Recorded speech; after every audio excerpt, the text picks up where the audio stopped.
les marchés financiers avec IG Markets, CFD Trading. Bonjour, c'est Gilles du site boursicoté.com. Voici l'analyse des principales paires de devises du marché Forex ainsi que l'analyse de l'or et du pétrole pour les matières premières. Nous sommes aujourd'hui le mercredi 2 novembre 2011 et sur l'euro-dollar nous avons eu donc le petit rebond technique qui était attendu hier. Je vous avais indiqué ici une forte amplitude au niveau du MACD avec une situation technique largement survendue. Nous étions ici sur une zone qui était une ancienne résistance. Vous voyez, on était revenu chercher un contact ici. Je vous avais indiqué qu'on pouvait attendre un rebond technique. Le rebond technique est venu, même si pas très dynamique, ce qui nous est montré ici par les retracements de Fibonacci. Donc si on applique les retracements de Fibonacci donc sur cette tendance, eh bien nous apercevons ici que nous sommes à peine revenus retracer la zone des 38,2 et encore il n'y a même pas eu contact alors que nous sommes déjà en train de repasser donc sous la zone des 23,6. Vous voyez comment les Fibonacci encore ont été très cohérent puisqu'on a marqué un plus bas ici, on est revenu sur la 23,6, on a enclenché donc le rebond technique, peu de contact sur la zone ici, et puis là on est en train de recasser les 23,6, on a vraiment là a priori on serait parti sur un niveau assez dynamique. Donc dans ce cas j'ai tendance de dire que on retrace un Fibo sur la phase de consolidation, et lorsque l'on s'écarte un petit peu, eh bien nous avons un objectif donc de continuité du signal. Si le plus haut de consolidation reste à ce niveau, je le rappelle. Si on reste à ce niveau ici, tant qu'on ne refranchit pas à la hausse les 1,3828, si nous venons à casser ici la zone des 1,3609, eh bien nous avons un objectif de trade à 1,3473 qui correspond donc au prochain objectif de continuité baissière, avec, vous voyez ici, un 261,8 à 1,3254 qui correspond exactement à un support que nous avions déjà tracé sur le graphe. Donc là pour l'instant je dirais qu'on reste aux aguets. On sait que ce mouvement est un rebond technique, c'était prévu, on en avait parlé hier, la probabilité était assez grande, même si on avait une première probabilité de non cassure du trend, mais que finalement il y avait eu cassure. Là on était vraiment sur une situation technique très survendue, vous voyez le RSI, le stochastique était vraiment au ras des pâquerettes. Donc on est venu marquer ce rebond technique, mais là vous voyez le MACD qui est revenu proche de sa zone nulle, et donc on pourrait réenclencher une continuité du mouvement. Donc là on surveille, et puis en cas de cassure ici des 1,3609, on peut très bien venir chercher donc cet objectif qui nous est donné par les Fibo. Donc je le rappelle, 1,3473. bien sûr en cas de cassure haussière des 1,3828, on invalide totalement la stratégie en cours. Passons maintenant au câble, donc le câble qui est venu lui après une remontée hier. Vous voyez que on est en train de revenir ici tester le support des 1,5930. Donc pour l'instant on est en phase de stabilisation. Vous voyez, on a bien dépassé ici la zone d'achat qui a provoqué un retournement, et puis là nous sommes en phase de stabilisation. C'est un peu ce que nous indiquent les indicateurs, vous voyez, qui commencent à osciller en zone neutre, et le MACD ici qui perd de sa dynamique et qui va commencer aussi à osciller. Donc nous avons une petite tendance baissière qui est en train de se définir, puisque nous avons une résistance ici avec 3 points significatifs qui est en train de se mettre en évidence.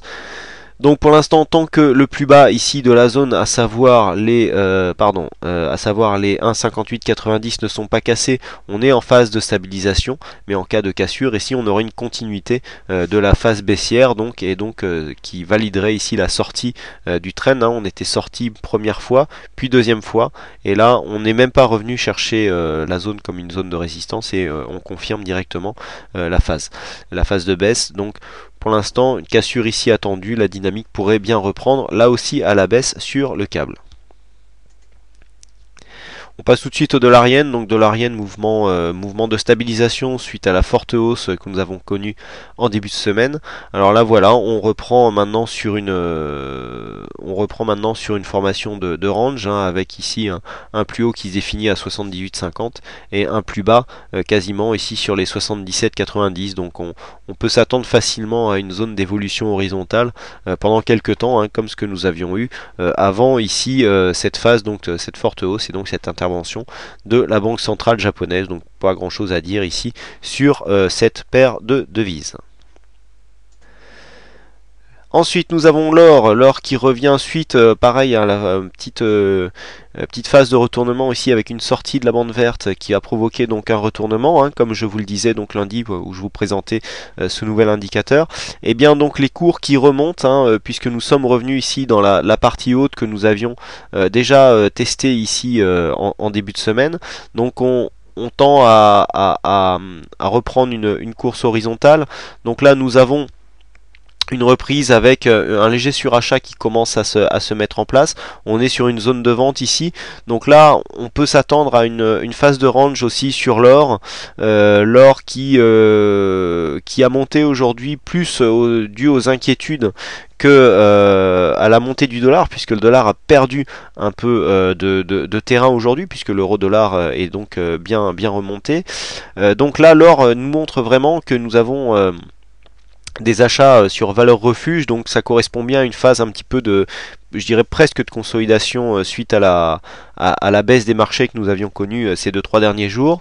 Donc là on vient un petit peu se couvrir, mais on devrait avoir une phase de stabilisation, car là on arrive à des niveaux de prix qui sont quand même assez élevés, hein. Je rappelle que voilà, par rapport à l'or, donc là nous avons une phase technique assez intéressante, puisque vous voyez cette zone ici que nous allons déplacer, qui correspondait voilà à cette zone, que si j'arrive à l'attraper, voilà, ça serait pas mal.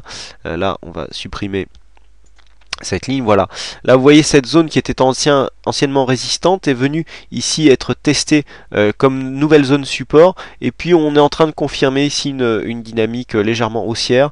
Donc là on pourrait rester durablement, hein, dans cette zone, mais pas forcément avec une grosse dynamique. On voit que à l'approche ici des précédents plus hauts, on est déjà suracheté au niveau du stochastique, on est en perte un petit peu au niveau du RSI. Donc bon, là a priori la dynamique haussière aurait tendance à se calmer, et on pourra avoir une évolution qui pourrait être capée entre 1750 et 1690 dollars l'once pendant maintenant un petit moment.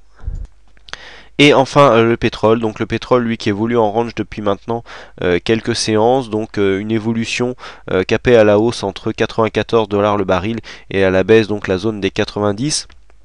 Donc bon, zone relativement stable. Alors on est sorti un petit peu de cette dynamique haussière ici, puisque nous sommes venus casser hier le support, et puis nous sommes revenus ici sur cette zone un peu comme une résistance. Et là tant qu'il n'y a pas de cassure, je dirais des 89-14, on n'enclenche pas de mouvement baissier.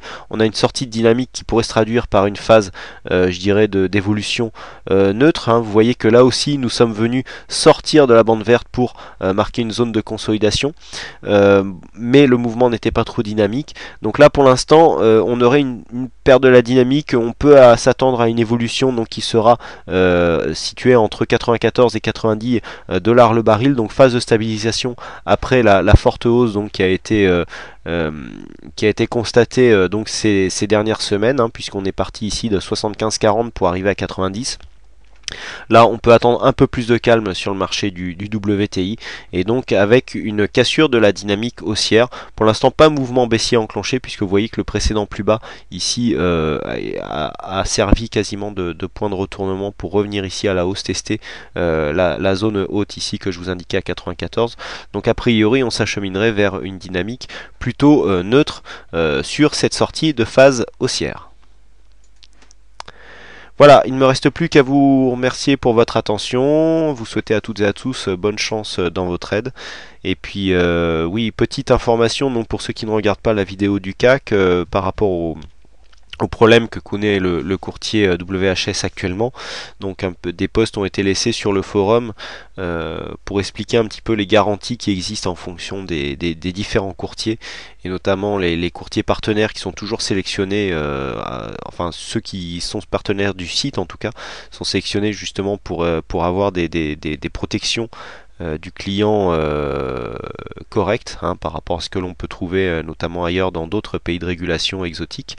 Donc bon, à ma demande, ActiveTrade a communiqué sur cet état de fait, et donc ce qui j'espère rassurera un petit peu les investisseurs qui, comme beaucoup ceux qui ont des comptes CFD ou Forex, eh bien, peuvent s'inquiéter des problèmes que connaît WHS en ce moment, qui, je le rappelle, connaît une de ses manques de dépôt, connaît un dépôt de bilan, et donc beaucoup de messages me parviennent en me demandant eh bien quelles sont les garanties liées à ce courtier, donc le pays de régulation du courtier étant différent. Donc j'espère apporter un début de réponse. Voilà. Donc je vous remercie pour votre attention. Bonne soirée à vous tous, bonne chance dans vos trades et je vous retrouve dès demain pour de... Les marchés financiers avec IG Markets, CFD Trading.